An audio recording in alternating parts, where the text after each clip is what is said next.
Welcome back to New World Fantasy Football. Here with my main man, Kief.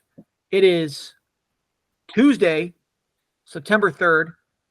We're less than 8 minutes out. We're going to be doing the MEGALABOWL draft for the fantasy footballers who have a billion more subscribers than we do, which is totally cool. That's because they're the GOATs. They are the GOATs, man. They're great. And that's a fun tournament. So quickly to go over it. It is so Paul, since you're going to kind of be advising me along the way, it is a 6-point per passing touchdown league. So the rushing upside guys are still important, but they're not quite as OP. So a guy what those leagues do is that, I mean, it kind of makes quarterbacks a little bit OP just in general, but it doesn't.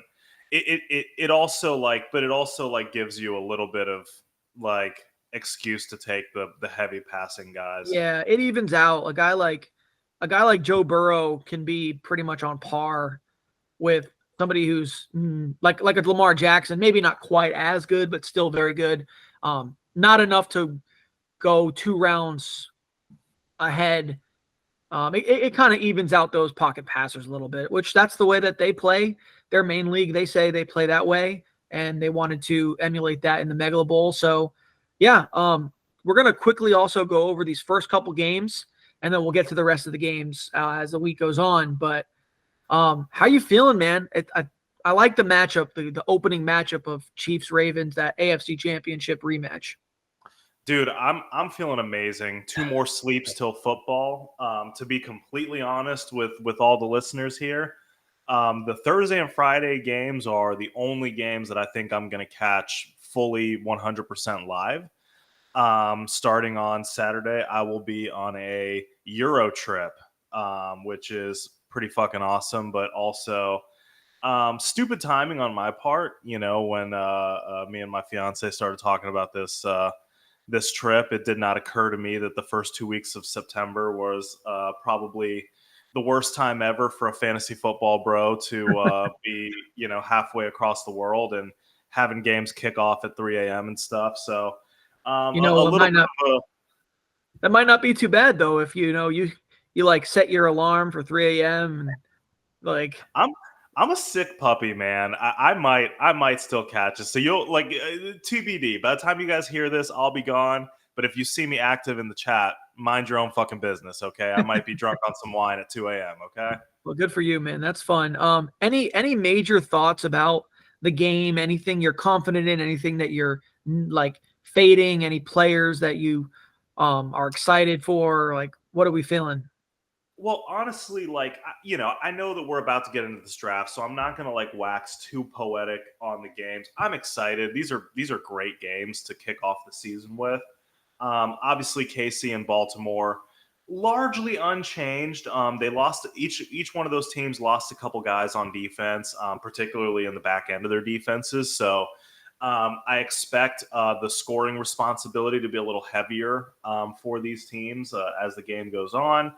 I'm excited to see what Xworthy does in this new offense. Does Patty open it up a little bit more down the field, or do they kind of keep playing the shell defense against him and he keeps taking the profit?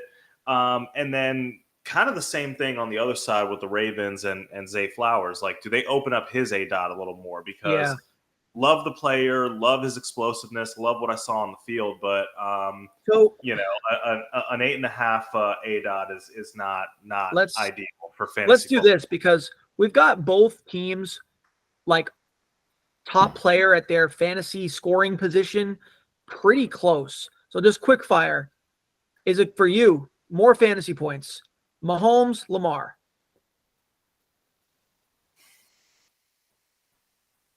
That's not very quick. I'm going Patty. Mahomes. I'll go Mahomes. Although it's very close, I think, this year. It's close. Pacheco or King Henry? Give me the King. Give me them touchdowns. King. Okay. Yeah, I would take him too, just because I feel like he's gonna score. Like, I feel like they're like, we need to get this guy a touchdown for his first game here. Okay, so Zay, or I'm considering Rashee Rice as of now, their wide receiver 1. I'm going to say I'm going with Rashi. Yeah, I'm going to say Rashi too because I just think he has more involvement from last year. And then we've got Andrews and Kelsey. And I'll just say Trav. Give me Trav. I'm gonna go Mark on that one. I think that he's gonna be more necessary for them to score. So yeah. Okay. Very quickly, because got 3 minutes before this MEGALABOWL draft starts. We got Philly, we got Green Bay, and neither of them are playing at home because they're playing in Brazil. So pretty fun there. The Eagles are the favorites by like 3.5 points, something like that. Who you got winning that game? Actually, real quick, Ravens or Chiefs? Who you got winning? Man, I really want to say the Ravens because I'm tired. I'm kind of getting tired of the Chiefs, but I think it's the Chiefs at home. I think it's the Chiefs as well. And last year you went with Detroit because that was the opening game, Detroit KC, and you were right. My vibes spoke to me, and they didn't this time. I think it's KC this year. And I'm gonna go with. Unfortunately, I hate to say it, but I'm gonna go with Philly. I just think that across the board they're more established, they're more talented.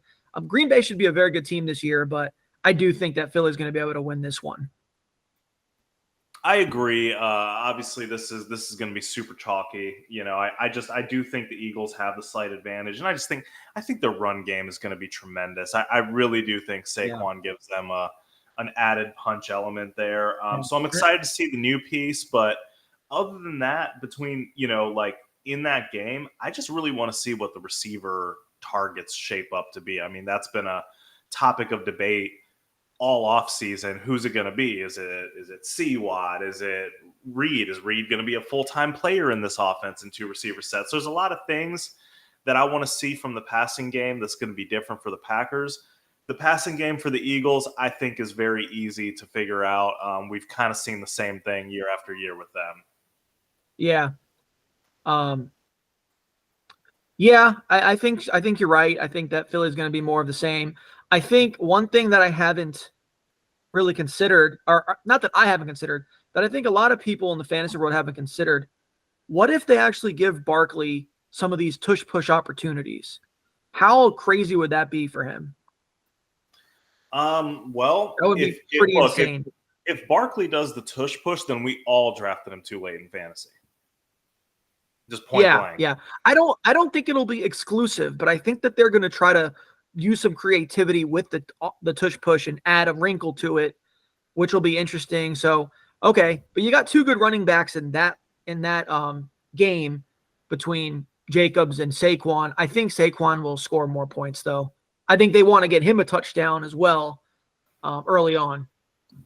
I have Hurts outscoring Love just because he's a rushing quarterback. Oh, and by the way, I want to change my answer because I kind of misunderstood what you meant on the first question. Then I picked it up as we went on.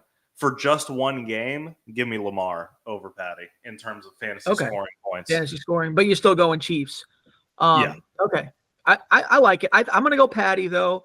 I just think that he's going to be able to carve him up and have like 4 touchdowns. Okay.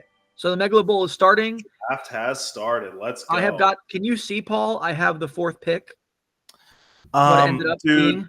Yes, I can see, but some of these player names are going to be hard for me to see. So what I'll do. Okay, well the zooming in helped, but does that help a little bit? It does help a little bit, but as we go through it, I'll kind of like take on, like talking through the players and what I like or dislike or whatever. So, I'll let you kind of concentrate more on the minutia of the draft since you're driving the ship. So we've got McCaffrey number 1, Lamb number 2 right away. I'm in a position I can fade like Jamar with all his contract crap going on. So it goes Tyreek Hill. So is it full or half PPR? It's half. Okay. So I can take JJ. I can take Brees. I can take Bijan. I'm kind of feeling like what I want to do throughout this draft, and it's 2 minutes per pick, so I don't have too long, but I can make these fools wait a little bit, is I want to go for the highest upside possible. For a mega tournament like this, I feel like it's almost best ball-esque, where you just need to have like the most firepower possible. To me, half PPR, I kind of just want to go JJ here, but I wouldn't be mad at Brees either. If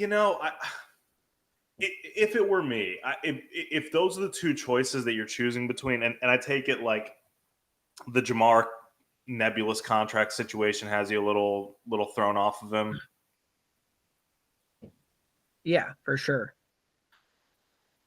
I personally, I don't know. I mean, if we're talking upside, I would probably just lean towards Jamar. I think Justin Jefferson's going to be awesome, but I just don't know that his offense affords him as much upside.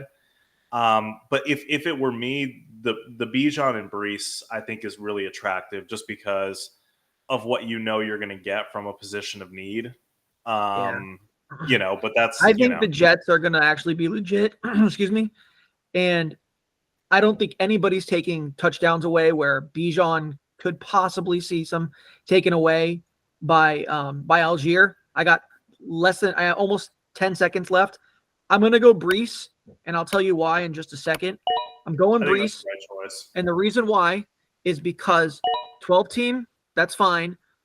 The running back's going to get gobbled, and there is a lot of wide receiver value that's going to come back to me.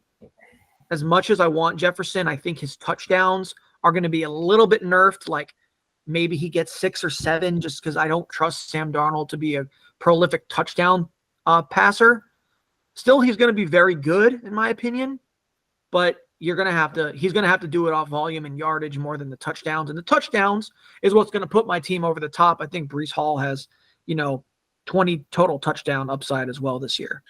Look, they both have awesome upside. Brees and Bijan is a coin flip to me. I don't view them being that far apart, but also Brees, I would say if you're talking about upside, like I can see the case for Brees having a higher upside because of the fact that he's it for the offense and he showed such crazy promise catching the ball last year.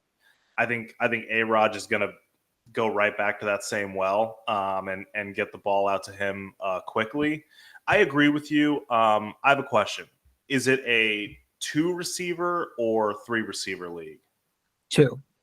It's a 2, but there are 2 flexes. So it's 1 QB, 2 RB, 2 wide receiver, 1 tight end, 2 flex, 1 defense, no kickers.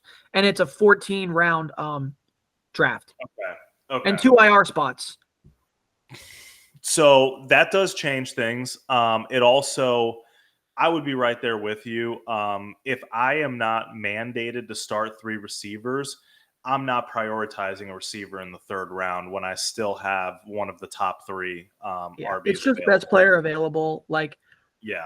I'm going to hope somebody in this case, I'm going to hope somebody like Devon Achane, I'm going to put him in my queue, gets back to me, or even a Jacobs, because I do like the upside of the offense and the player, but more so I'd rather have Achane just because, the guy can get 10 touches and still score 20 fantasy points in any given week. And if he gets enough volume, he could be a true league winner early on. Oh, 100%. And if we're doing upside swings, I mean, he is the upside swing. He really is. And I'm going to try my best. Well, no, I'm not. I'm going to put somebody else on my queue. And when the 3rd round comes around, he might just get taken, and that's Malik Neighbors. It's an upside pick. It's also a homer pick. I'm not angry.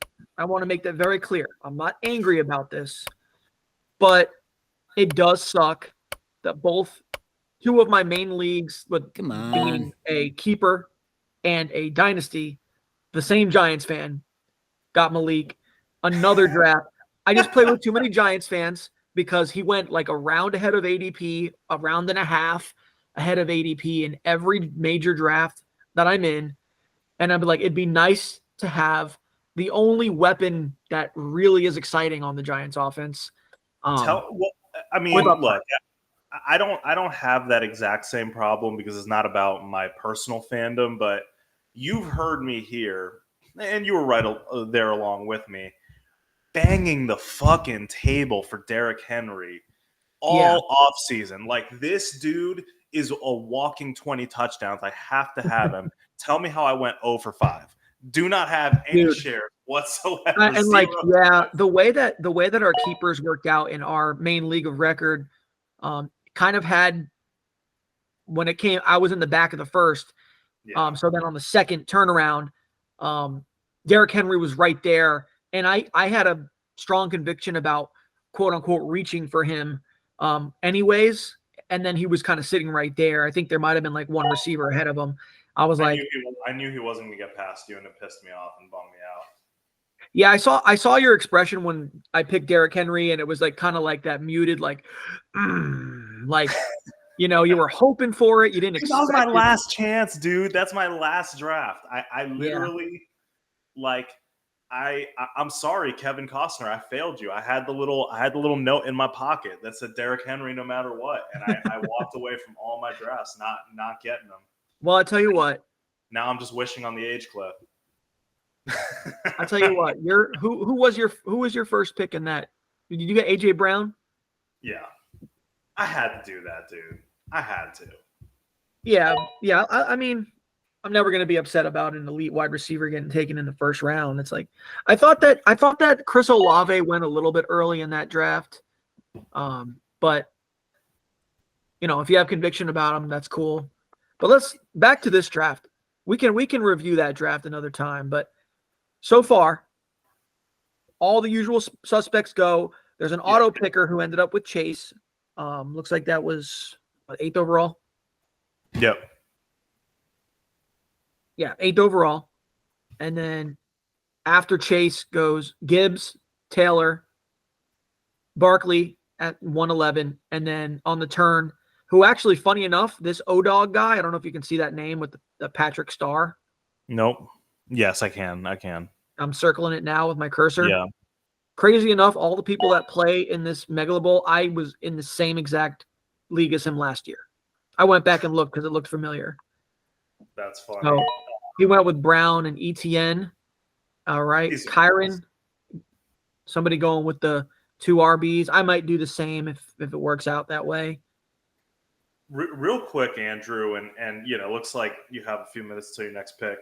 Yeah. I know we touched on it at the top, but maybe not everybody's familiar with like the Megalabowl or big money tournaments like this. So can you like give the people at home a rundown of what's at stake here, like what you could, you know, like what it means to like win this feeder league that goes into the bigger one, and just kind of give the people a rundown of that. So basically it's the fantasy footballers who, you know, they're the most successful fantasy football channel ever. Independent fantasy football channel. Independent, not like NFL, you know, not Adam Rank and those turds, but like or whatever else, or the ESPN, like Pretty Boy Field Yates, the people doing it for the streets like us. Yeah, man. Yeah, independent, the best one out there. Anyways, they are the best.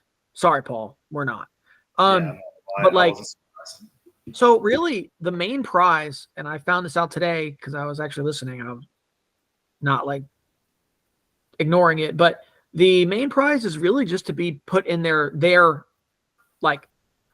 listener league where the 3 ballers play, and then you get all of the perks that they offer for life. So you get like the Foot Clan membership and the Ultimate Draft Kit and all that stuff. You get all that stuff free for life. Is it the biggest prize ever? No, it's not. But like I said, it's not about the prize. It's about playing in it, and it's about trying to win it.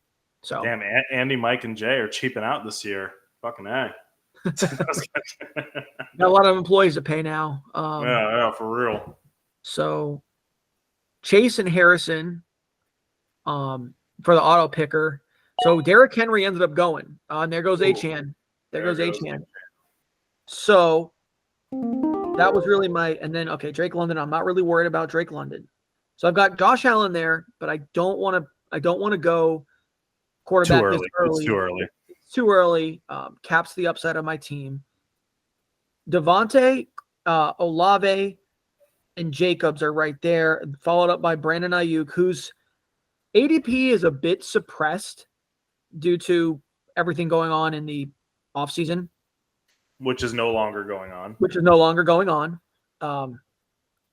I mean, he really never had competition, but any even possible competition would have been Pearsall, I guess, who's going to be out for obvious reasons.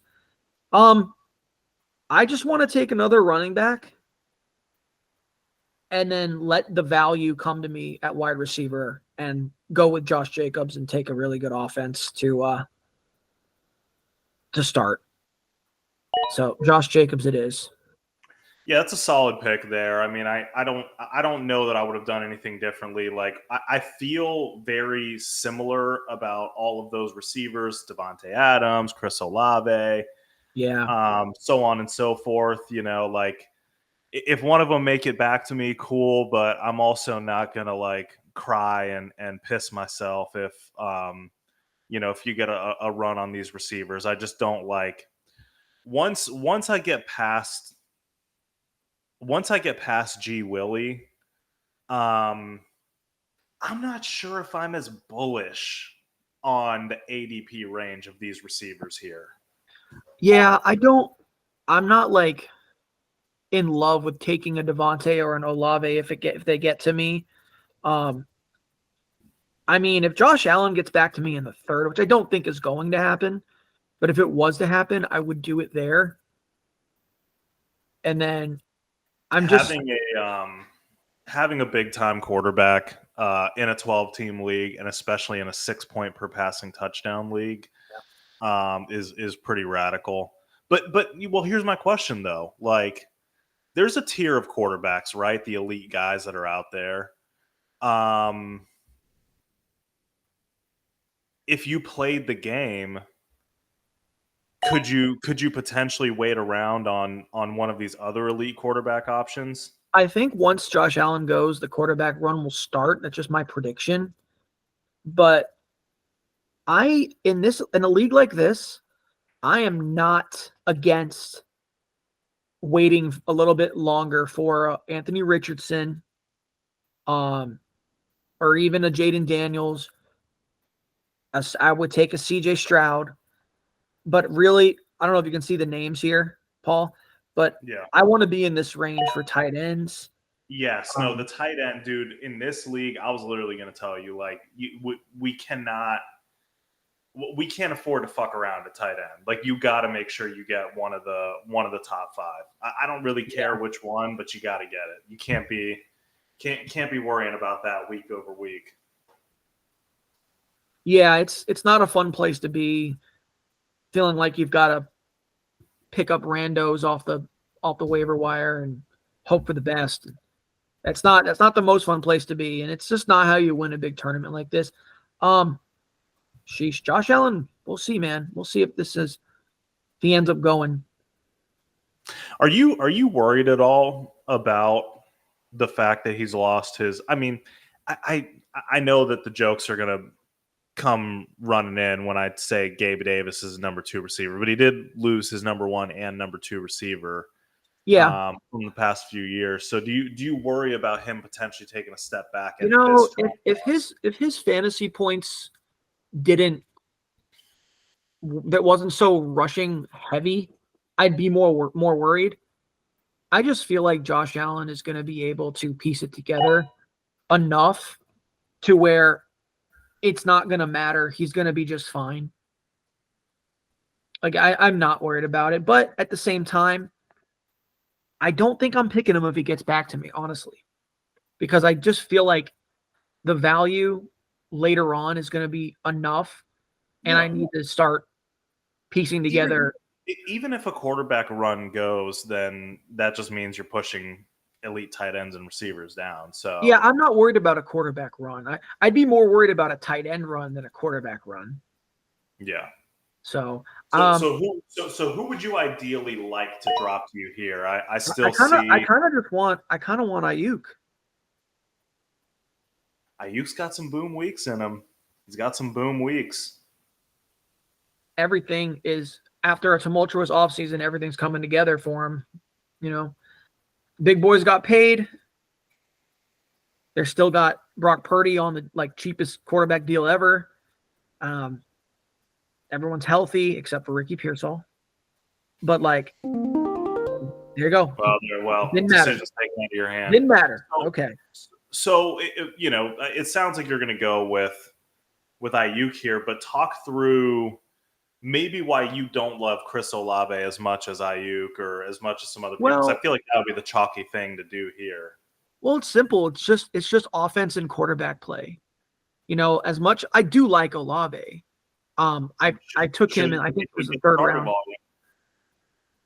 He certainly will. I think volume, he should get plenty. Honestly, as much as I want to draft Malik Neighbors right now, I think that's a bit egregious. So I just want a piece of that offense. It comes down to two. It's going to be either Ayuk or it's going to be Laporta. I'm leaning Ayuk, though. What do you think?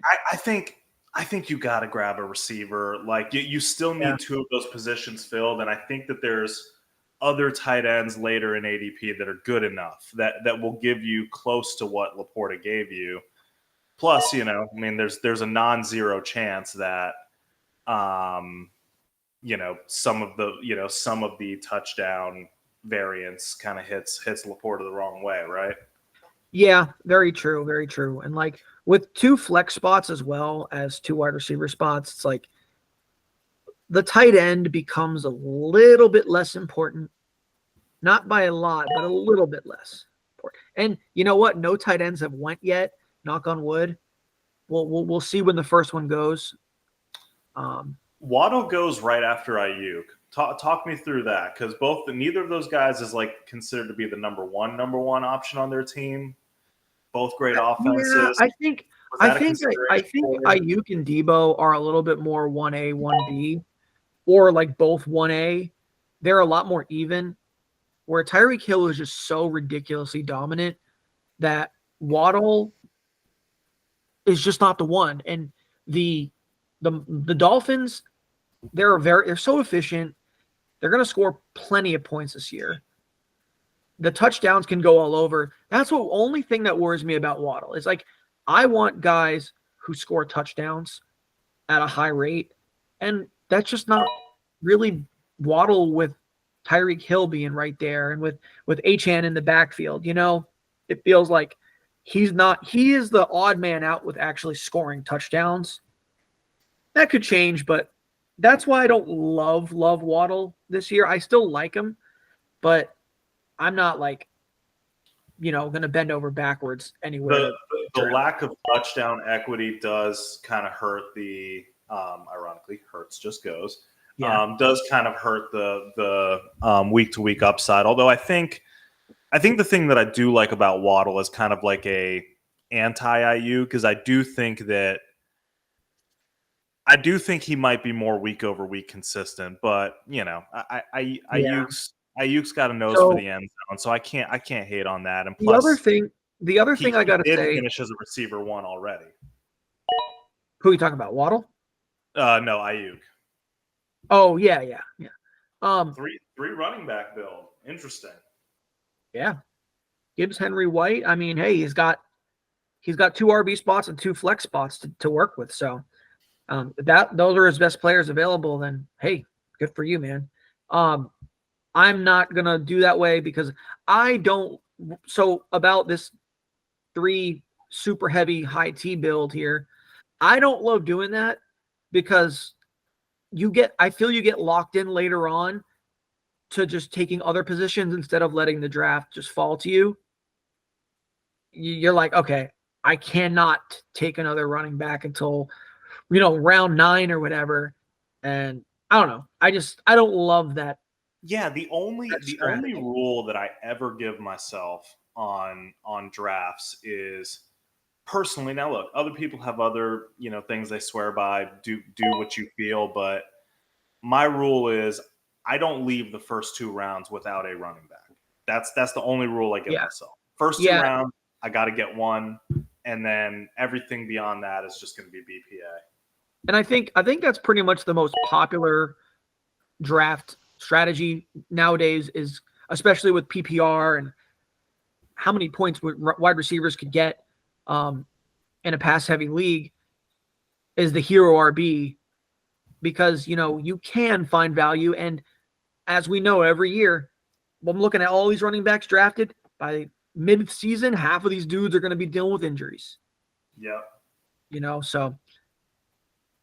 So it kind of, it makes sense. You just hope that your hero, quote unquote hero, doesn't get hurt and can keep going. I want to talk about this pick, by the way, because it stood out to me. James Cook in the third.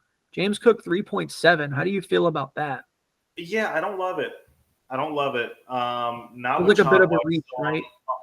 not with Chad White still on the board. I think that it's a bad marriage of he's a good player and he's going to be heavily involved on that team, but he has a bad mix of being a between the 80s guy and having Josh Allen as his quarterback. So both of those things put together. I'm assuming you meant between the 20s. Here comes the run on tight end, because the guy. Oh, I'm sorry, I'm wrong. I thought Mahomes would stack with Kelsey there, but he didn't. So cool. But yeah, I know what you mean. Between the 20s is James Cook, and like we've been talking about, we like touchdowns, and he's not the best bet to score a lot of touchdowns.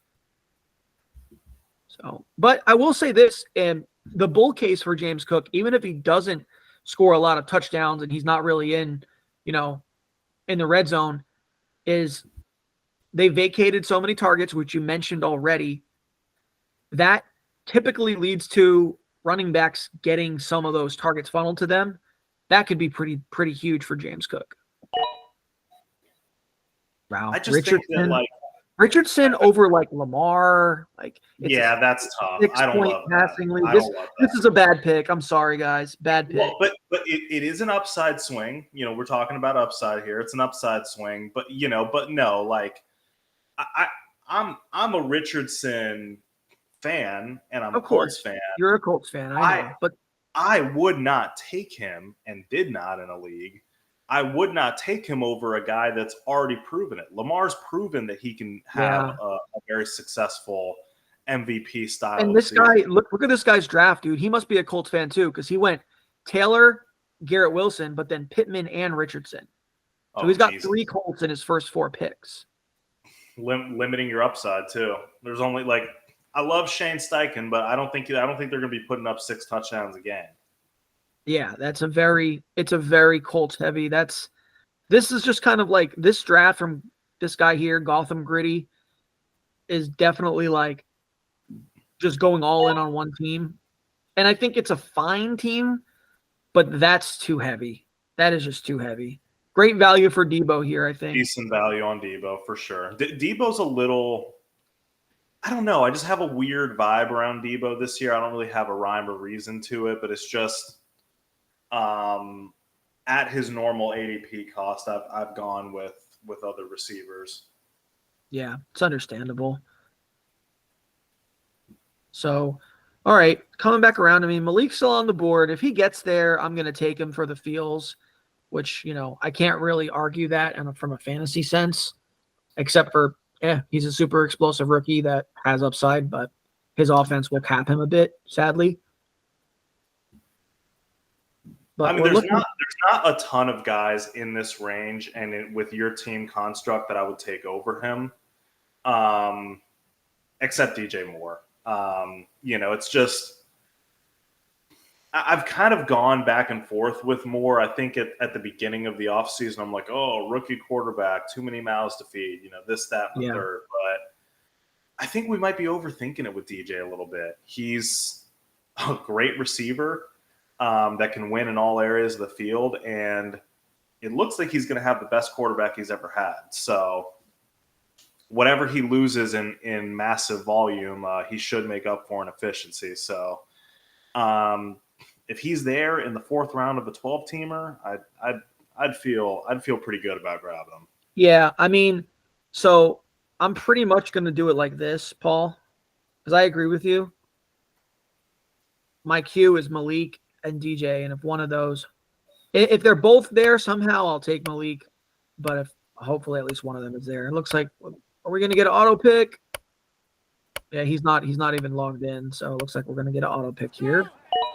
Already? Why? Joe Mixon. Who knows, man? It's like Kelsey, oh man, Debo Samuel went. Pff, I quit. he's got better things to do tonight. I'm also, for the first time ever, I'm kind of into Devonta Smith. I just feel like the Eagles are going to have a very efficient offense. Any particular reason why? Like you're just saying like just overall the passing offense would be better. I just think that they're going to be a team that scores at least 3 touchdowns a game, and he's going to be a part of that. I think the value for him is solid.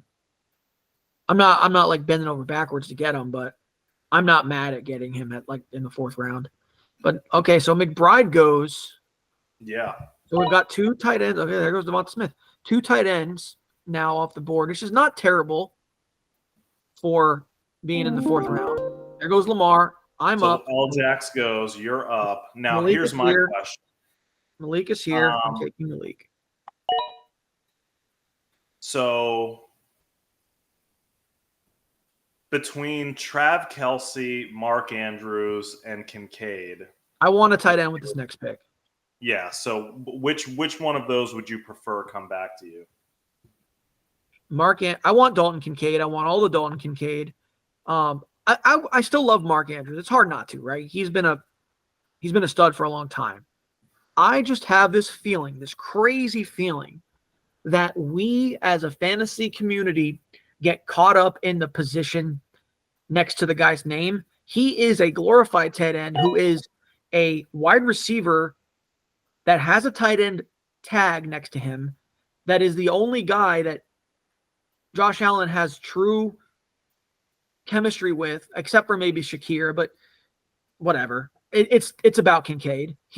I think he has a chance to be the number 1 receiver for the Bills, and that is tremendous upside. He's the only guy with a proven rapport with Josh Allen. Like I literally feel like I was screaming out into the universe about him emptily because dude, like he's going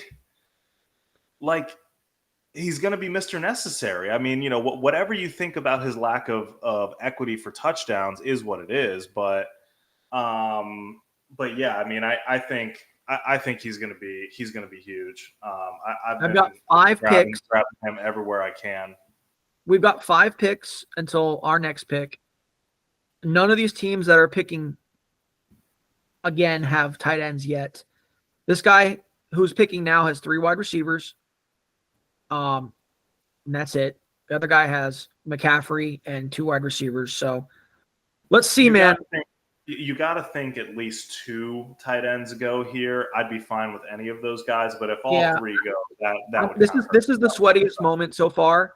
This is where it gets real because there's 3 people with the potential of 3 tight ends going, and if it's one of my guys, I am going to be a little upset because I don't want to now. Oh, I have to go reach into the Kittle pool. There goes a tight end. Fuck. Or Kyle Pitts and any of that. So there goes another tight end. Oh fuck, bro, you're fucked. You're fucked. Probably. He also needs a receiver. This guy only has Tyreek Hill, so with a lot of good value on the board, we'll see what happens. Well, but here's the worst case scenario, right? If that happens, okay, then you can't be mad about taking a DJ Moore, right? When you were flipping a coin between him and Nate. Let's see here because we've got 2 picks who unless they double down on tight ends, which no, but it would really come down to fuck's this guy's name, Schultz 87. Yeah, it's people do crazy shit, but we'll see. But yeah, the value on Kelce. I mean, this Cameron Stover guy is really fading Kelce, obviously, because he was sitting at the top of the board for quite some time, and he passed him up for Andrews. So, and McBride went. Yeah. It's like, but I'm doing all this talking up of Kincaid, I would still take Kelsey if he was there. Oh, I had him at the top. I He's had him at still the top. Travis freaking Kelsey. Yeah, I had him at the top of my list on my queue for sure. I never expected him to get back to me, which obviously he didn't. But we'll see, man. Kincaid's kind of the last one I really want. So what's your pivot point here? Are you thinking well another receiver? Or are you thinking maybe a quarterback? No, I don't want to go quarterback. I would go receiver. And we talked about upside. It's probably Tank Dell or DJ Moore. It's one of the. It would be DJ Moore. So I'll put him in my queue. And then Tank Dell is like the last resort. So fun draft so far, though. I mean, I'm liking the pacing of it. It's been good. So what do you do? Are you going full 0 RB? Nope. He goes James Conner. Schultz, probably going to take Kincaid. Holding our breath here. Oh, no, I can't stand the suspense. Don't make us wait 2 minutes for you to take him. Break my heart. I know, that's brutal. That's fucking brutal. No. That's okay. Like you said, DJ Moore in the 5th round, I'm very happy with. Yeah, I mean, then we'll just have to figure out tight end another time. Yep. And we'll if he takes Kincaid here, we'll talk about some later tight ends and who we like. Because I still like Evan Ingram. So I'll just pull up the tight ends here. I still like Kittle, but I'm not going to take him here, so he probably won't get back to us. I don't love the bet of a rookie tight end, but at the same time, I'm playing upside here. I would take Brock Bowers if the price was right. He's a great consolation prize. I mean, again, another guy that I was down on just because he was a rookie. Damn, this MFer. It was the right pick for him because he completed a stack there, but it was. It feels like a pretty easy DJ Moore here. It is. I'm taking DJ Moore for sure. Yeah. Okay. Well, the butthurt after going RB, this receiver room shaped the hell up for you. Oh, absolutely. That was my whole reason of even going Jacobs in the 2nd, because I'm, who did I miss out on? That's really Ayuk. Is he really worse by that much at all than Evans, Collins, Adams, or Kupp? Can't you just put them all in the same tier, basically? Yeah, does that feel fair? They're in the same tier. I mean, obviously, Big Mike is the most accomplished receiver and most likely to still finish as receiver 1. But I mean, dude, you've saved yourself from a bad running back tier break, and you still got 2 locked and loaded wide receiver 1 plays. Malik Neighbors, I think, will have some great wide receiver 1 weeks, but I don't believe that this is his year to be a wide receiver 1 because I just don't think there's going to be enough consistency from the offense. But yeah, that's fair. As a 3rd member of a wide receiver room, I'll take that shit all day. Yeah, absolutely. I'm not even though there are picks like one after the other, I still consider DJ Moore the wide receiver 2 for my fantasy team right now. But I'm very happy with this draft so far. I would have loved, of course, to get Kincaid as we talked about, but that's all right. We can figure out tight end. I'm thinking, let's see here. I'm still a big Evan Ingram fan. Mm-hmm. Never Kyle Pitts. I don't mind him because of the upside. I'm definitely not going Kittle. I love Sam Fran is great, but yeah, but 2 players, you're going to end up in a weird situation there. Mm-hmm. Shout out Corey if you're listening. Even I still don't want to do that trade. Ferguson or Njoku, I'm fine with.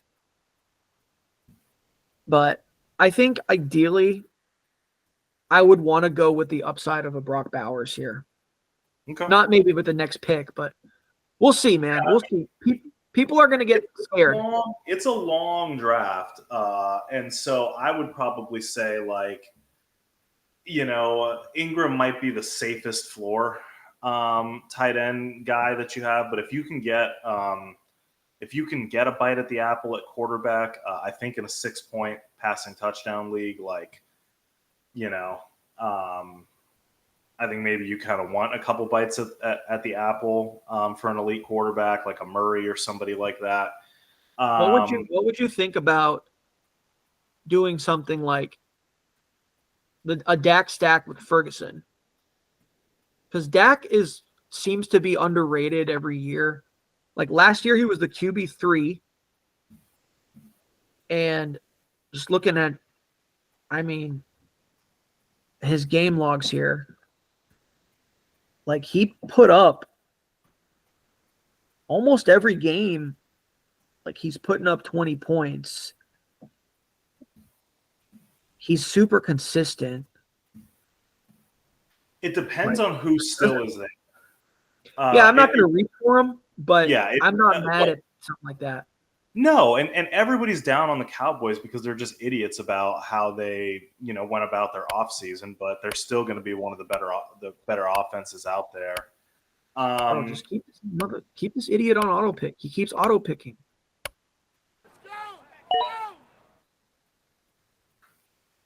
Auto picks are actually a pretty good pick. Stupid, dude.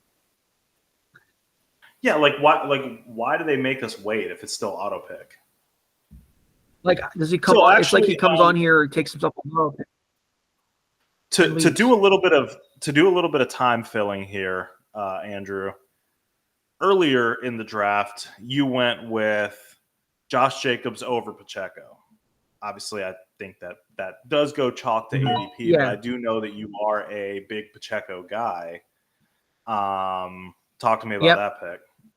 Well, it's very simple. Those two are close to me, not just because that's where they went, but just in my mind, those two are very close. I've always liked Josh Jacobs' talent, but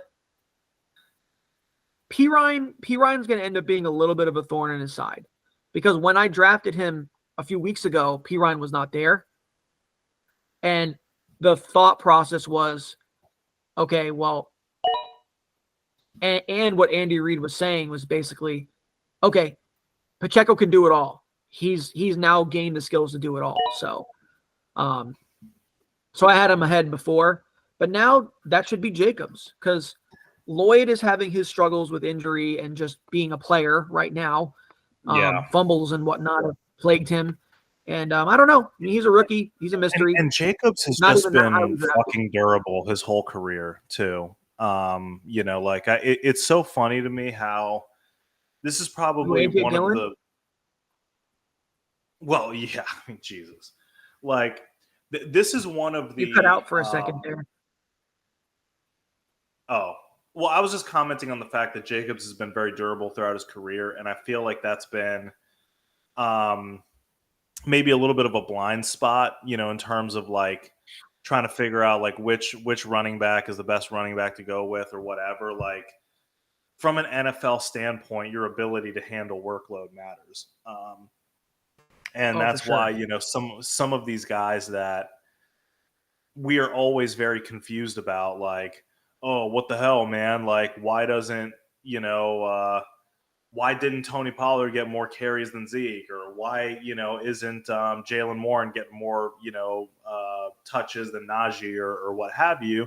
But I think the physicality of the sport matters. And, you have these running backs that have just proven year over year over year that you can put that rock in their belly 28 times a game and they don't break down, and that matters. Yeah, it certainly matters. And at the same time too, to what you're talking about, and I'm gonna steal what the fantasy footballers say since I'm in their mega tournament. There is this unrealistic thought process that all coaching should be done logically, that they look at these advanced metrics and efficiency numbers and say, this guy's my better running back. He should be on the field more. It's just not the way all coaches think. You know, sometimes it's just, I like this dude. I want him on the field. You know, we slammed the table for Warren over Najee last year. It never happened. We slammed the table for anybody else besides, like, stop putting anybody else besides Bijan in, but they continued to do that shit. Yeah, but that was actually stupid. That was actually stupid. It was. I'll die on the hill of that. Damn, I thought McLaurin would get to us. I know you don't need 4 receivers, but god damn it, another guy that I couldn't stop smacking the table for. Now that I have one flex available, a tight end open and a QB open, I'm kind of just looking at these quarterbacks. This can be a quarterback. This might be a quarterback, and then does a little bit of game theory here. Let's see what this guy does here. But well, you have like everybody else after you have tight ends. Yeah. So I don't need a tight end with my next pick, but there's 2 people here with no quarterbacks either. And T. Higgins was taken. Okay. So we've got CJ Stroud and Joe Burrow on the top there. Joe Burrow, obviously prolific passer. Wouldn't mind that. But at the same time, I just see all these names at QB, and I'm not even that worried about it. That's the thing. Well, yeah, to be honest with you, like at this point, now that the rushing quarterbacks went, I mean, look,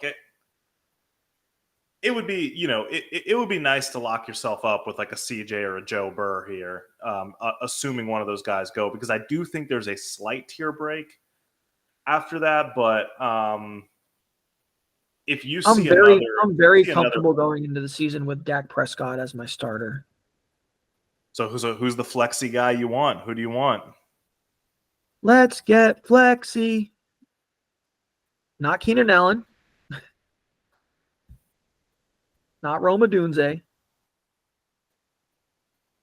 Raheem the Dream. Give me them touchdowns. No, I'm good on that. I'm considering just going with Worthy and going for the super upside in this spot. Yeah. Do you like Javonte Williams at all? I do. That's a guy that if I'm hurting at running back, I like him too. But I feel good about running back. I'm going to get value later on. All right. I think Worthy or Chris Godwin. Dude, I mean, Worthy, the upside is potentially unlimited with him, but Chris Godwin, I feel very confident will give you a much safer weekly floor. But it sounds like from your selection, that's not what you wanted. Give me the upside. Just give me the upside. For what it's worth, I like Chris Godwin a lot this year. But yeah, I feel you. I feel you. But like I said, man, in a league like this, I'm shooting for upside. I'm shooting for the moon.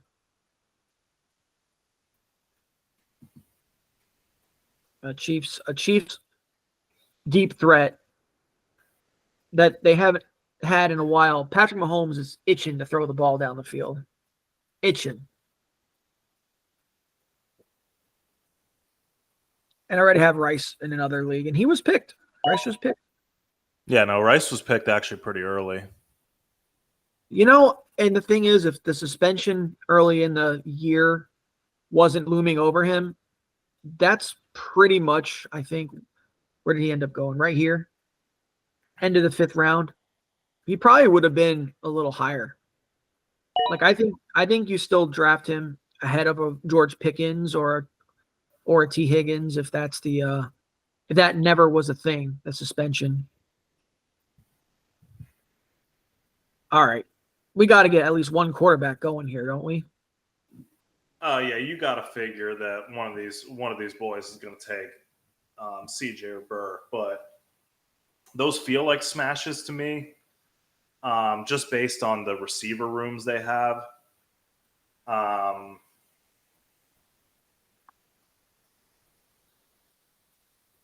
kind of like the idea if they get to me, of going with the Jonathan Brooks when using that IR spot.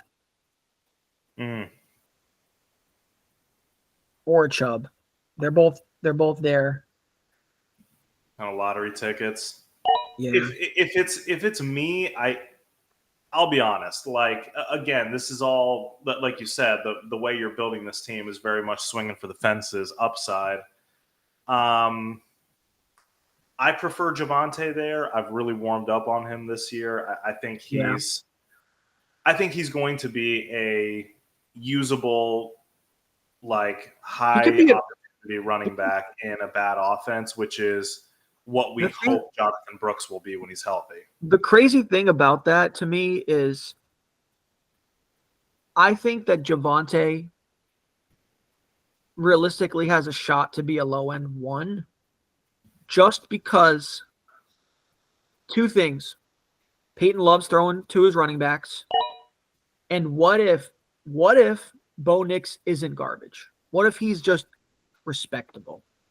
Yeah, I mean there is an outside chance for that. So I like that. But it looks like you'll have your pick of the litter on any quarterbacks you want here. I'm still considering, though, just letting value fall to me, though. Because if this guy's not going to take quarterback, he has Josh Allen. I mean, I only have, there's 3 other teams that don't have quarterbacks. Yeah. And you said you were happy with Jack. Well, the Javonte pick got taken. Javonte Green is gone. Dude, you make this pick. Chubb or Brooks? Who am I putting on IR to start the season? Fuck, that's a tough one.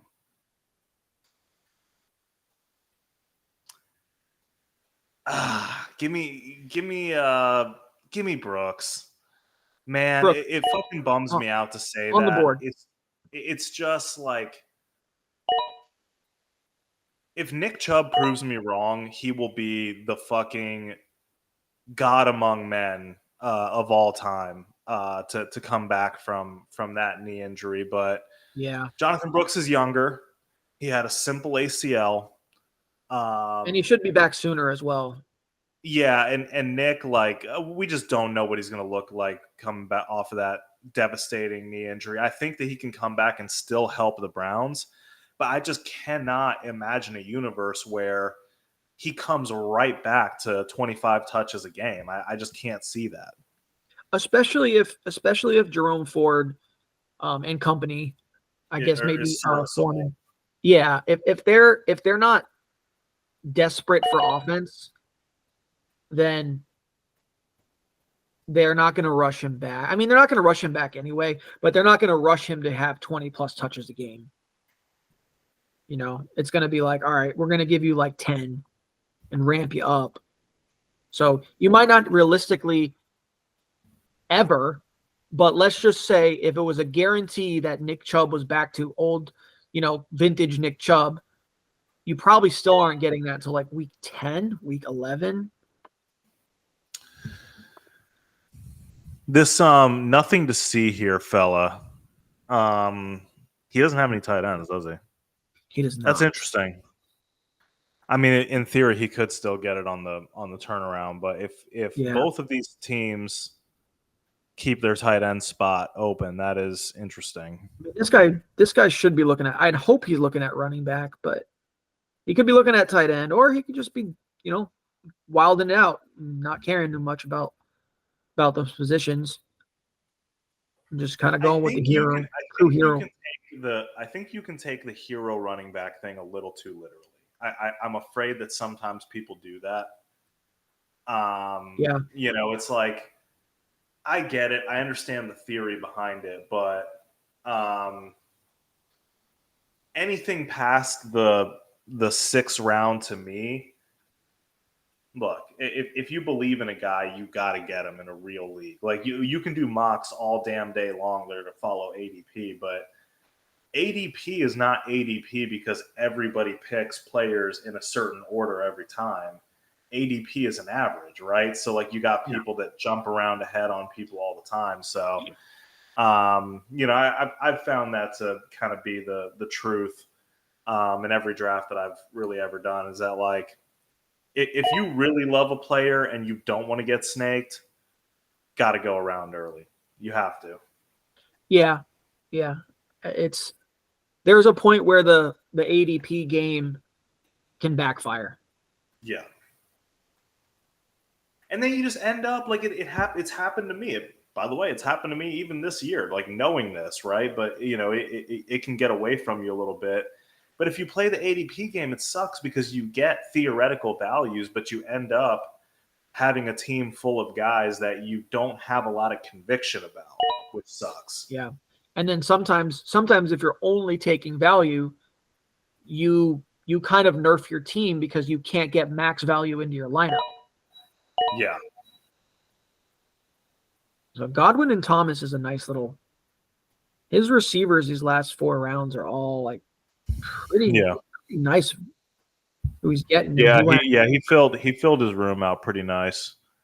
A lot of people not valuing the quarterbacks all that much, pretty much doing the same strategy we are. So who's gonna blank first? Well, these guys have quarterbacks these next 4 picks, so I don't think they're gonna go. The auto pick is always a wild card though.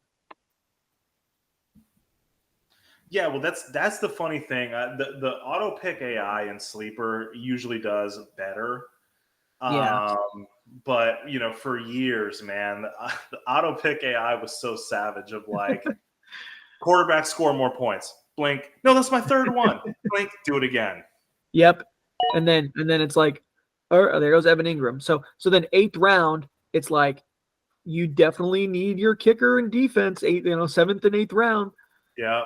Auto picking, especially like on NFL and ESPN, it was always like that. NFL's the worst, man. The auto pick is literally like, it is like filling out. Oh, brutal! Jesus, that was fucking brutal.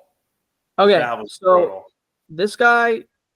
This guy right now has got to have super tight butthole because wait, never mind. He's got McBride. I'm wrong.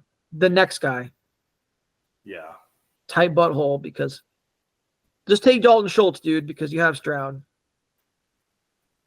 Yeah, pretty much tough. Like 2 tight end runs have been kind of rough. This has got to be a tight end here, right? I feel like he's got to have tight. There's no way he doesn't do it. I mean, because he knows that you have to take one too. There it is. So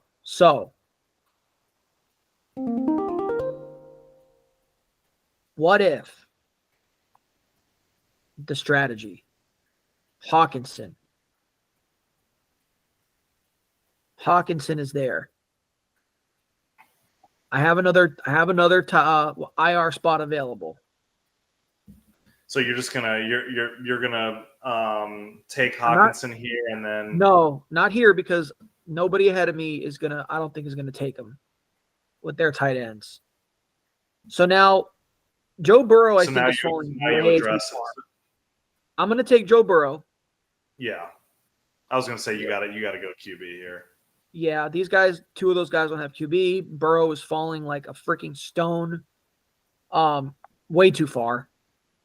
I'm taking Joe Burrow. He's gonna have 40 touchdowns this year, dude. Yeah. I mean, you don't look like Eminem and not go off. Yeah, that's just not his move. A lot of other like, if Jared Goff pulled up to a season pulling some shit like that, I would say he's corny as hell and an idiot. But Joe Burrow has the shriv. He has the aura to he's do got something. the riz, as the kids would say. He has the riz. Goff may be great in Detroit, but he never had the riz. That's not his thing, man. He's a schoolboy that does his homework on time and makes sure that he's got his bow tie on straight. But he's a good player. And guys like Burrow were blasting his girlfriend after church in the El Camino.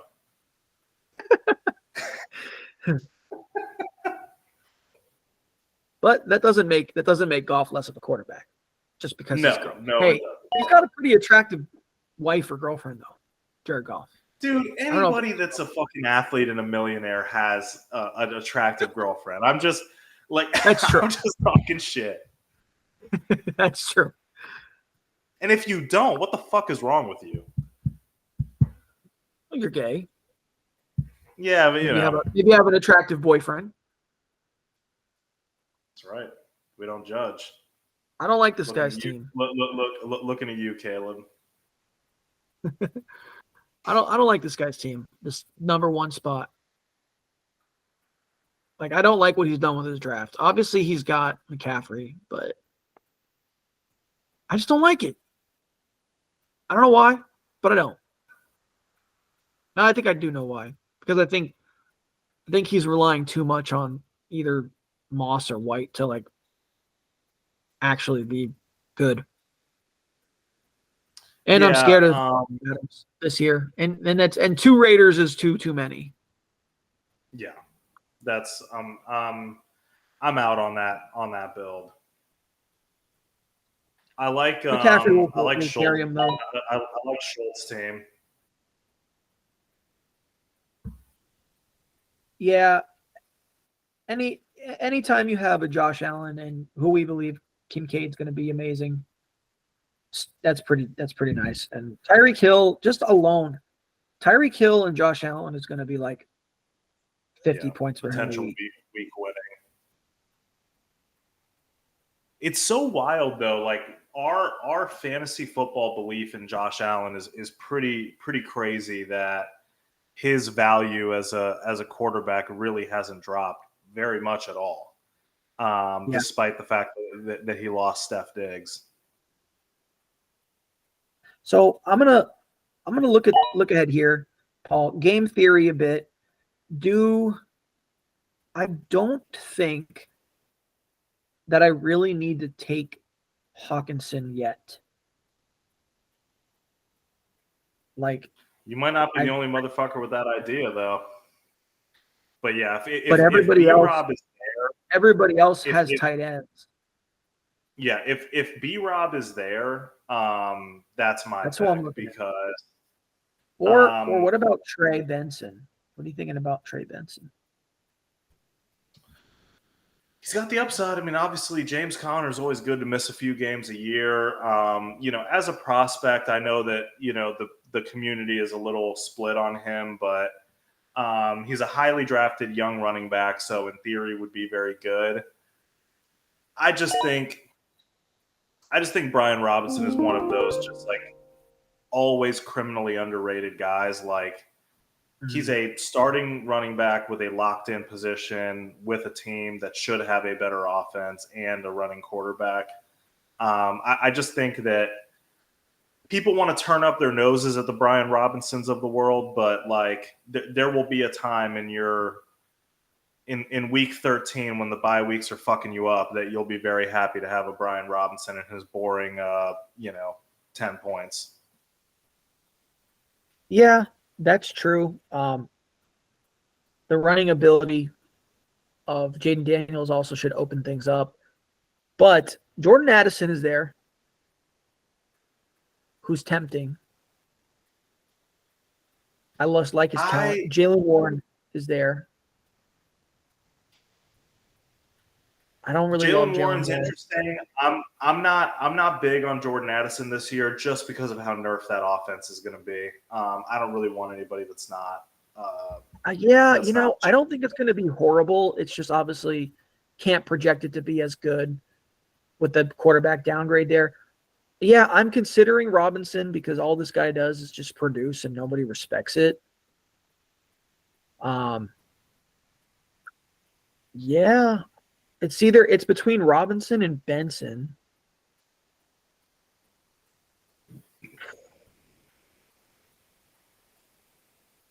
Benson with the upside, though. Yeah, I mean, look, I don't disagree with that. I mean, he's one injury away from being more valuable potentially than B-Rob on a more high-powered offense. I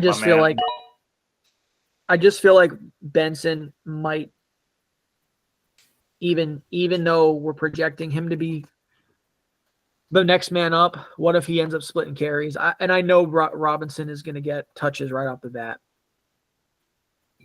Well, and especially because of your Jonathan Brooks play too. Yeah, I think you want to have some stability in your RB room. Jordan Love falling this far. Talk about Chase Brown for a second. You know, I know that wasn't a guy. It sounds like you were considering heavily, but what are your thoughts on him? You know, I like Chase Brown. In terms of his opportunity, his speed is nice, but I will say, I've went down the Chase Brown rabbit hole, and he's simply not good at playing running back. Like he doesn't hit the right holes. He constantly just makes bad decisions, and lack of vision will just. I mean, do you remember Trent Richardson? I know you do. Like, fuck yeah, I remember Trent Richardson, bro. That you man, can be that man, like athlete. ruined my life. Yeah. First round pick traded for him. That was pretty wild. But yeah, man, I don't know. I think he concerns me a bit. Obviously, Zach Moss proved last year that he can handle a pretty solid workload. And if he's just a sexy name, and funny enough, they go right next to each other. But what if Zamir White is the Najee and Chase Brown is the Warren, and all you're getting is like, I don't know, 35% snap share and like 5-6 touches a game? You're not. Yeah, no, that would suck. That would suck big time. I mean, I think so. I'll play the devil's advocate here, and I'll play the role of the Chase Brown truther, even though I don't really feel that strongly about it.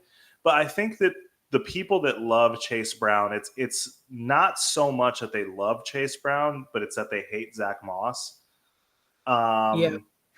Zach Moss has had good weeks. He had awesome weeks with the Colts last season. But for the large part of his like NFL career, he hasn't really done too much. So I think that the upside case for Chase Brown that people love is just the idea that Zach Moss is going to lose the job because he is not explosive, and Chase Brown figures out how to turn his explosiveness into effectiveness on the field.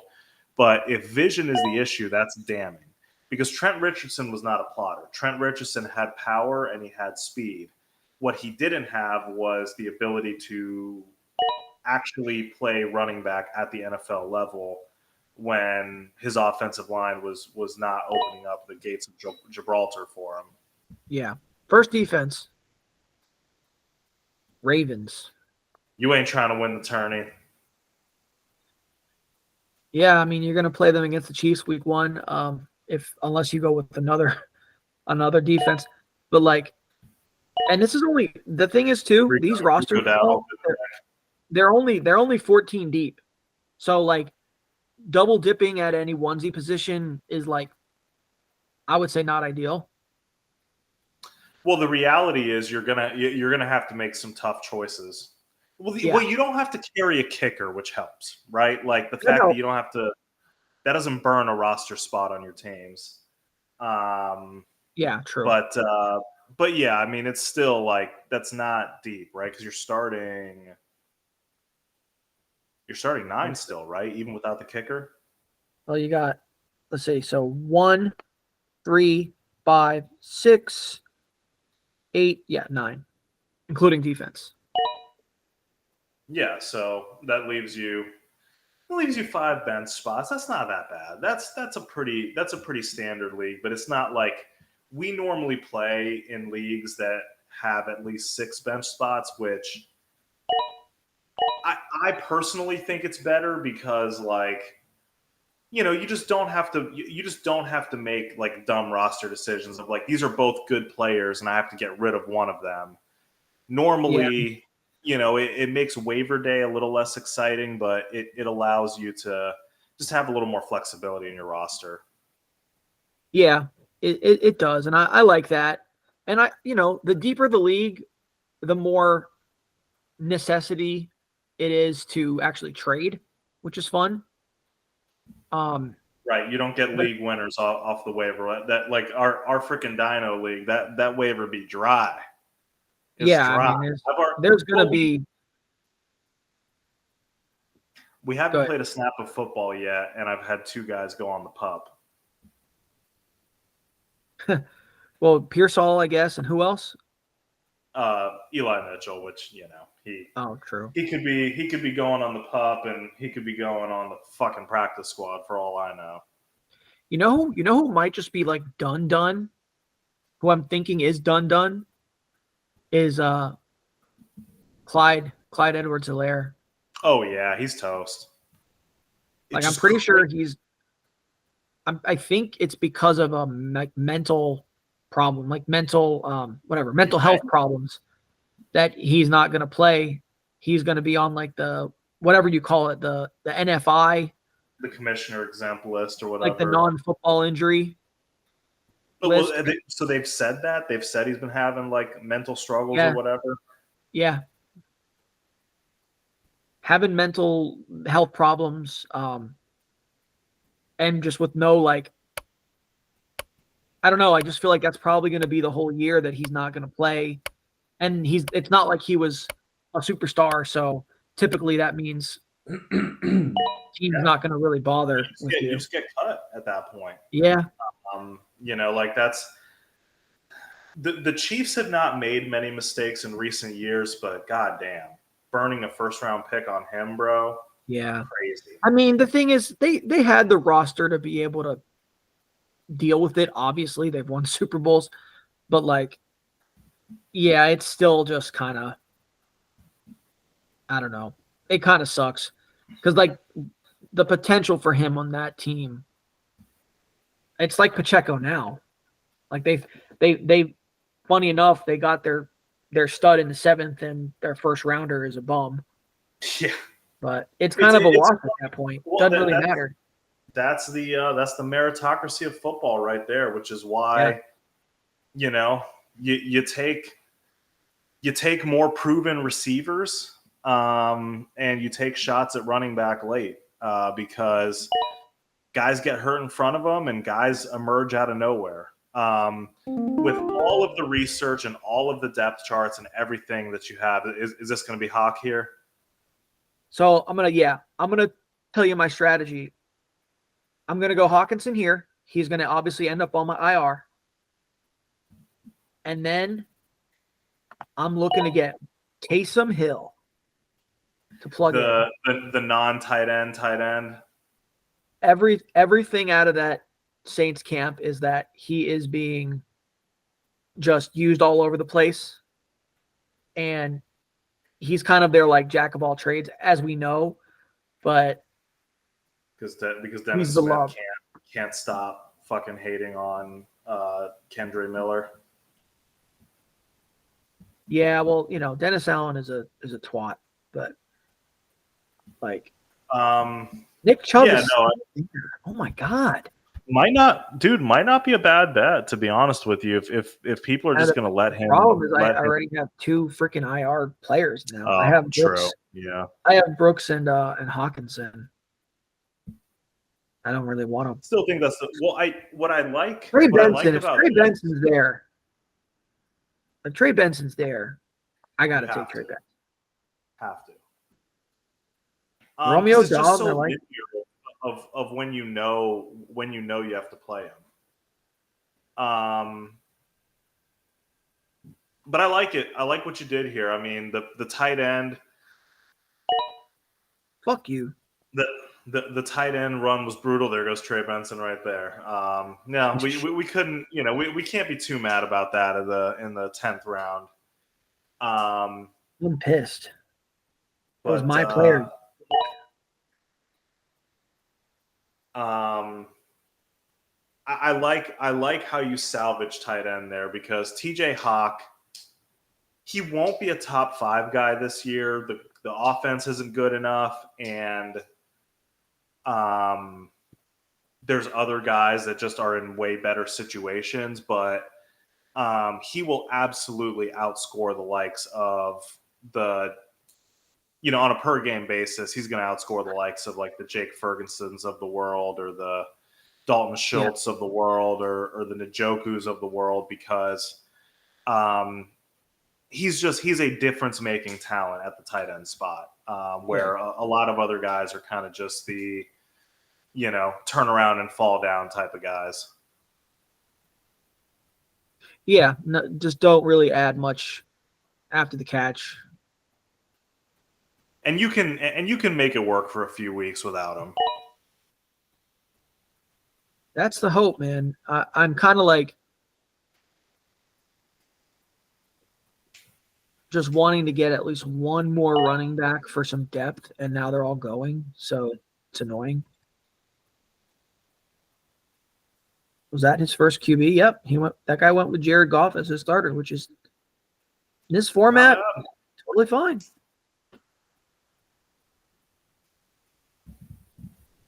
If he's still there, I'm just gonna if this isn't Chubb, I'm just gonna take him and say screw it. Like I'm gonna have 2 spots open up for me right away that I can just pick up waiver wire guys and just deal with it.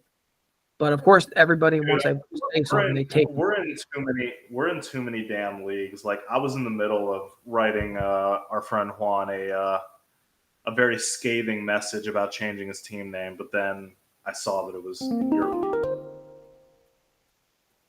Nick Chubb, let's go. Nice. And that's the upside. That's the upside pick though, because it's like I make the playoffs. And Nick Chubb is back in business in the 11th round. Y'all just got undraped. I like it, man. I mean, even without the IR spot, like, so what? It's a deep enough league. Like, there are so many players at this juncture that people are going to end up dropping or just not using. I'm not like extremely confident about the Nick Chubb bounce back, but that was back 4 rounds ago when I said that. Now it's a screaming value. Yeah, I mean, in a 10-team league, we had a guy with no IR spot take him in the 8th. So I think the 11th round in a 12-teamer is pretty damn good value.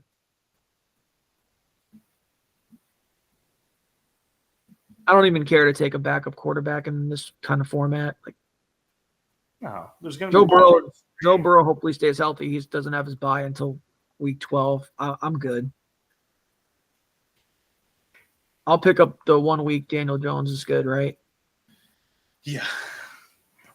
I'm also for me, the backup quarterback is only for me if I'm not like super convinced about the guy.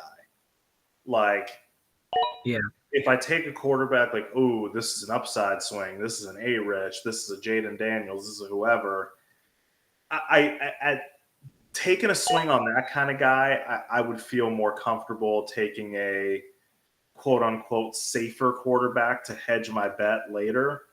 But if it's Joe Burrow in a 6-touchdown passing league, like, come on. Yeah, I'm not. I'm not gonna want to start anybody else. Yeah, there's really nobody here that I'm like, oh, I have to start him over Joe Burrow. It's like I'm good with where I'm at. So I think the move coming up, Paul, hopefully, if he gets back to me, which I think he will. But I've been I like the Taysom Hill thought here. Yeah. I mean, people have been talking about that cheat code for years. It has not really been a cheat code in the last couple seasons, but no Kendre Miller. I think Jamal Williams is absolutely toast. I think that whether or not he takes snaps at quarterback, I don't know. But I'm very convinced he's going to take some snaps at running back, which is good enough. Where he's definitely not going to be taking snaps at? Tight end. Oh. Life makes no sense. Yeah. But we'll see, man. Still got a couple picks. These guys have tight ends, but doesn't stop people from taking another one necessarily.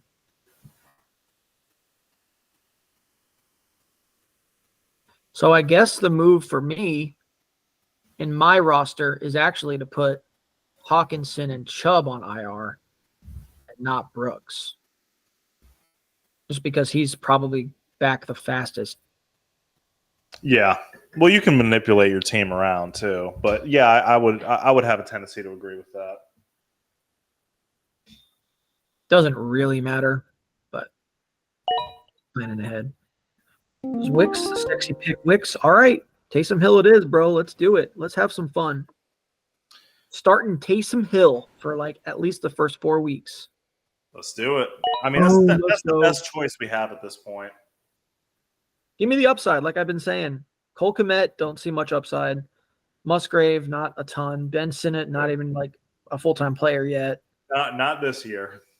I like Isaiah Likely, but, you know, obviously Mark Andrews is the dude there.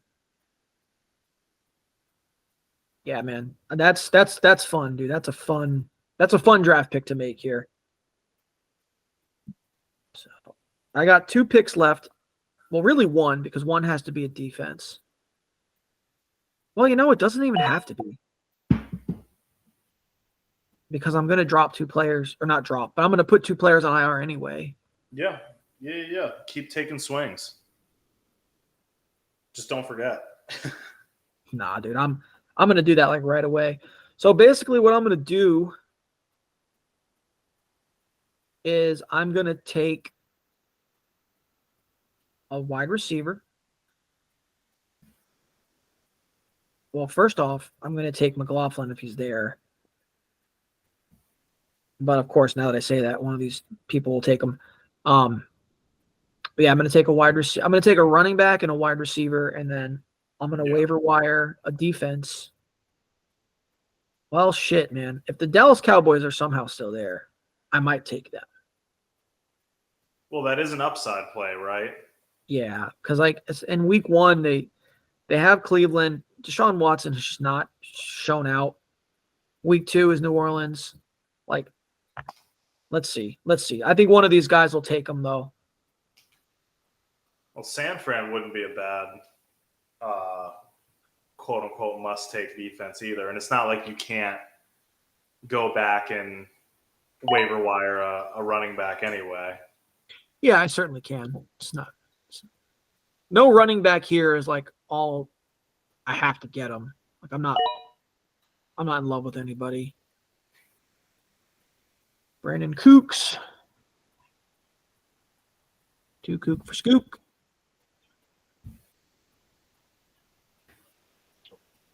I just don't love the week 1 starting them against the Jets. Yeah. Kind of bet.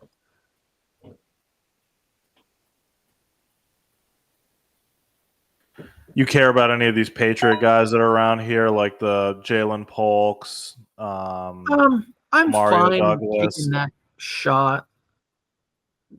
A guy Especially who since they're going to have to be necessary. Like I think Jalen Polk is definitely like one of those guys. Wait till somebody who drafted him gets annoyed and drops him, because second half of the year he's going to start. I don't think he's going to go crazy, but I think he'll be useful. McLaughlin just went. Yeah. Judy.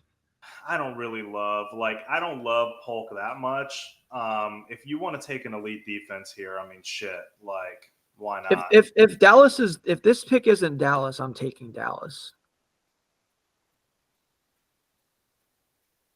If it is, I'm waiting on defense, and I'm just taking a. Let's see. Not San Fran, or is this just a matchup thing? It's more of a matchup thing.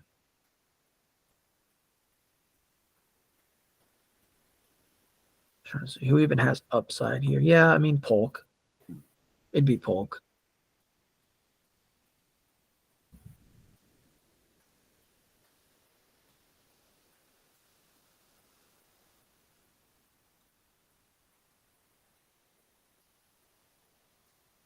All right. Come on, buddy. Make your pick. You went 49ers. So I will take Dallas. The Cowgirls. Can we just fly through these picks? I'm getting sleepy. Yeah, man. Why don't you review your team for the people here? There will be one player added, but I think this would be a good space to do it. Yeah. Yeah, you're right. You're right. So let's do this. Go up, up, up. Got some time. Okay. So Joe Burrow as my quarterback. Breece Hall, Josh Jacobs, my first and second round picks. Then I went on a wide receiver feeding frenzy with Brandon Ayuk, my man Malik Neighbors, number 1 unretired number for him. Got really Hawkinson, don't really have him starting, but I'm going to be starting the cheat code Taysom Hill, DJ Moore, and Xavier Worthy for some big time upside plays. At wide receiver, Dallas Cowboys are rock solid defense, and they are playing against Deshaun Watson week 1, which I do feel like Deshaun Watson is kind of washed up at this point. Maybe all the karma is getting him. And then I'm waiting on a few running backs with Brooks and Chubb. Hopefully they can be solid when they're back from injury. Brian Robinson to be a steady guy if I need to put him in. And I got one pick left. So I'm looking at most likely just going to take the best receiver available with my last pick. I think it's a solid as hell team. I mean, obviously in these tournaments, a lot has to break right for you, and a lot, you know, is luck. But it is. I thought in particular, you like going running back is scary because of how fast receivers go in these kind of formats. But to go running back and still get 2 guys, again, Malik could break into that conversation. I don't think he will, but to still get 2 guys on your team that I think will give you back-end wide receiver 1 production, that's huge, because that build could have gone a completely other way, right? You could have ended up with multiple wide receiver 2s. Let's break this down, because like Ayuk's ADP has been suppressed for the last few weeks. Yep. All said and done, what's changed? He has the same quarterback. He has the same coach. He is a locked and loaded. Same competition. Like he's not going to get usurped by anybody. And he was the wide receiver 10 last year. Boom. Okay, I got that in the third. If we think Malik can even be a wide receiver 2, if he can be like 16 to 20 with the volume he should get, I think it's very doable. Yeah, I do too, because he's the most explosive guy on the team. DJ Moore, I don't expect him to, let's see, where he be the wide receiver 6. I don't expect him to be that this year, but he could be a low end 1 to a high end 2. And then Xavier Worthy being the wild card, where if he can get big plays for the Chiefs, Andy Reid can, scheme him for some touchdowns, hopefully. And you have guys that you can fill in with that other flex spot too. Like, my expectation is that I don't think Xavier Worthy is like crazy involved week 1. I think that they kind of work him in throughout the season, kind of similar to how Rashi was. I see him more as like a back half of the season exploder. But I think your receiving room, again, since you punted 2 rounds, I thought you have as strong of a receiving room as it could be. Here's the other reality of the situation. No, I don't expect DJ Moore to finish as the number 6 receiver again either necessarily, but I also don't think it's crazy because there wasn't that much passing volume to go around last year in Chicago, and there wasn't that many good targets to go around in Chicago. So like, even though there's more people soaking in targets in Chicago, though the overall passing pie should be bigger and more quality. So like, why couldn't he be a top 10 receiver again? Like what has changed? You asked what changed for Ayuk.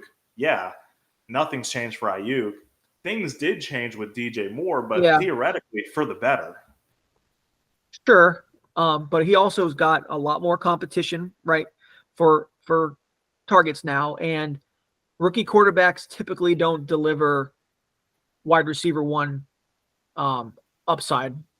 Like it's rookie quarterbacks typically are not gagged on for 3 straight seasons the way that Caleb was. That's true, but we've also like seen so many times where, I mean, Trevor Lawrence was gagged on too, and he's been pretty mediocre throughout his career. I'm not like I think Caleb's going to be awesome. I do, but he's still a rookie. I wouldn't have taken DJ Moore though if I didn't really believe in him. This is true.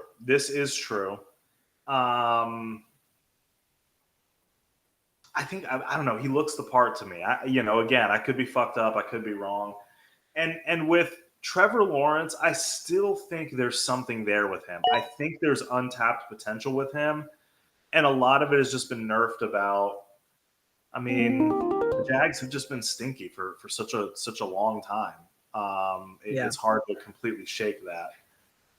So what you thinking here with your last pick? I'm just looking for a player who might pop week 1, which I don't see many. What do you think of Khalil Herbert as like an anti-DeAndre Swift take? I don't know, man. He's been around so long and just never really beat anybody out. It's kind of like I don't have faith in him. I've got Rashad Bateman right there. What do you think about McMillan? Is it just he's just got too much competition? Like, well, are you asking for somebody that's actually good, or are you asking for somebody that's going to pop week 1? Because there's 2 conversations with McMillan. Yeah, I'm more about week 1. I know McMillan's not going to do anything week 1. That's why I'm looking at Bateman. I would say probably not, but I think McMillan is actually good, and he's going to start on the outside right away. So, should I actually take Quentin Johnston? No, because I think he sucks. I know it's necessary for these. What's the deal? What's the deal with Josh Downs? Is Josh Downs going to be available, or is he? I think he's going to be hurt.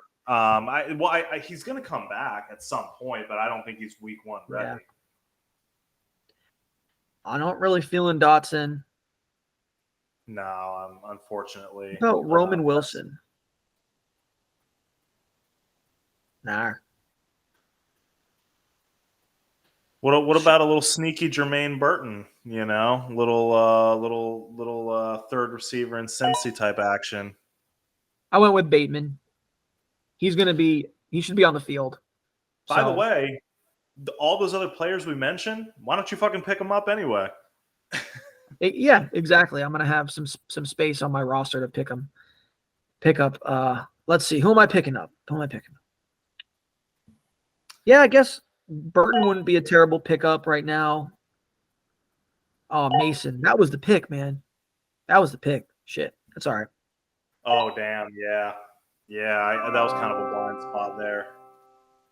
The de facto number 2 in San Fran, but don't be surprised if some Shanahanigans get us again. Certainly could. They hit us with a damn Isaac Garendo or some shit. That could happen too. Well, shoot, man, that was a fun draft. Let me get back to this screen and stop sharing it. Well, that was fun. I do appreciate you being my sidekick. Anything you want to talk about just in week 1? Anything to look for? Anything you're excited about? Yeah, I mean, look, obviously I'm not going to be around for like the full week 1 experience. I'm not going to. I will be rewatching the game. Don't get me wrong, people. I will be watching football. It may not always be live. I will make time despite my woman's objections. But things I'm looking for is just new faces, new places. There was a lot of movement this offseason, incoming rookies, Jaden Daniels, Caleb Williams. You know, how do they look and transform their offenses from day one? Obviously, as a Colts fan, Anthony Richardson, how does he look in his kind of rookie season? And there's offenses that we're really confident about that we know what to expect from them, but shit changes so much in the NFL. That's the one thing to keep in mind that I'm definitely have in the back of my mind too, is just, like if it shows up in week one and it surprises you and you're not sure what to do with it, I'm going to err more on the side of trusting it versus not trusting it, and be aggressive week one, because I think we're all going to see the expected new things, but also some unexpected as well. What are you? Yeah, what are you every expecting year now for week one? Week one, man. I think for me, I'm just looking to see if these rookie wide receivers are going to be worth their draft stock right away. Like Marvin Harrison picked pretty much in the second round across the board, not dynasty leagues, but like any kind of redraft league, it's pretty much he's been a second rounder. Malik has been like a fourth rounder. Odunze's been a sixth or seventh rounder, which is starting to get more in like the territory where we're used to. But like you go down the list and you say, all right, Marv, Leak, Rome, what's his name? McConkey. Who else? Who am I missing? There's a few more. Xavier Worthy, I just picked him. Like these Mitchell, guys, like all these incoming rookies. A lot of Pearsall, unfortunately, not going to be able to play right away. Like a lot of these higher, Keon Coleman's another one. I want to see how they're used early on. I want to see if they're the focal point of their offense. I feel pretty confident that Marv and Malik will be the focal point of their offenses. Arizona might be a little bit more balanced because they have James Conner. They've got some veteran guys. They've got Greg Dortch is an underrated receiver. They obviously have Trey McBride. Giants are a little different. They kind of just have like okay players at the skill position. They've got, Singletary's not bad. He's running back. You've got a deep threat in Hyatt. You've got a good slot guy in Wandale, but nobody that really is like super amazing and exciting. So, yeah, are they going to get the volume? Or are they going to make some explosive plays right off the bat? That's what I'm looking for. Yeah, I mean, look, Malik's going to get featured immediately. He has to. There's no choice or conversation around that. He's going to get featured. Marv's going to get featured right away. I don't know that Rome gets featured right away, but he's going to be involved right away, which is great. I don't think he's going to be featured. But the thing is that I agree with you. I think that it's going to be really interesting for me to see if these rookies return on their value. I have no shares of MHJ just because I couldn't do it at that draft price. It bums me out to miss out on the party because it looks fun, but that door price was too steep. The Malik and Rome parties looked pretty good to me too, and those felt like I got a much better value. I'm gonna to piggyback on your analogy there. Sometimes you go to a party and within the first 30 minutes you get roofied and end up with some things up your butt you didn't want. That could happen with MHJ. That's a personal anecdote, folks. No comment. But I'm excited about the MEGALABOWL. I'm excited. I'm just ready, man. Like everybody, we're sitting in our freaking cubicles. We've been talking about this shit on and off, not consistently, but we have been talking about this shit for half a damn year. Half a year, and we're here. It's happening. It is happening in less than 48 hours. We are kicking off the 2024 football season. We've done all the analysis. We've like just rubbed ourselves raw roster baiting to our teams. We've done everything that we could possibly do. Now all the woulda, coulda, shouldas are all bullshit. We're going to see our guys on the field for the first time, either making us happy or making us furious. And I cannot wait. Yep. Me either, man. Well, I'm going to sign off here. Fun draft, dude. And I will talk to you when you're back from Europe. Have fun. Yes, sir. Good luck in the Mega. And I will be back week 3, hopefully 2-0. We will see. Make sure you set that lineup.